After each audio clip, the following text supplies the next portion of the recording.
All right, folks, Friday morning. It has been a wild week, but we're not done yet. Final trading day of this week. We've got the markets higher heading into that open. So Dow Jones, Nasdaq, S&P all trading in the green after a down day yesterday.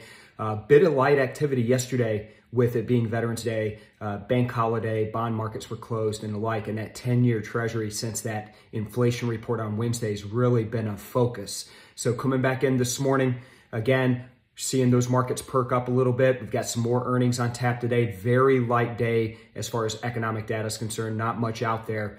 Jump over to FX. The dollar is hitting roughly 17, 18-month highs right now. So again, seeing that dollar press higher, we've got that 1.14 handle as we talked about yesterday on that euro dollar. So keep an eye on FX. With those rising rates, we're seeing that dollar rise as well. Speaking of those rising rates and a rising dollar, as a result of that, look at the oil market. That oil market taking a bit of a beating this week, trading right around $80 a barrel in WTI. So that's down another 1.5% this morning. We've got some price action to trade there. All right, folks, last day of the week. Let's go get some. Let's have a good week. Everybody have a great weekend. I'll see you on Monday.